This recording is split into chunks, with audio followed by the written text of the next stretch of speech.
Sapagkat si Kristo nga'y pinatay kahit wala siyang nagawang masama, at minsan lang siya namatay para mapatawad ang mga kasalanan natin. Siya na walang kasalanan ay pinatay alang-alang sa atin na mga makasalanan, para madala niya tayo sa Diyos. Pinatay siya sa laman, pero binuhay siya sa espiritu. At sa kalagayan niyang espiritual, nangaral siya kahit sa mga espiritu ng mga taong nakabilanggo na hindi sumunod sa Diyos noong panahon ni Noe. Sa panahong iyon, matiyagang hinintay ng Diyos ang pagsampalataya nila sa Kanya habang ginagawa ang barko.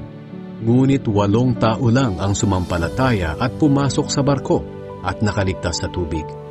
Ang tubig na ito'y larawan ng bautismong nagliligtas sa atin sa pamamagitan ng muling pagkabuhay ni Hesukristo.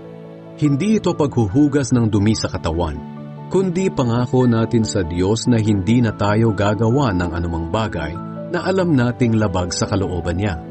Si Hesukristo ay nasa langit na ngayon, sa kanan ng Diyos, at ipinasakop sa Kanya ang lahat ng anghel at ang lahat ng espiritong namumuno at may kapangyarihan.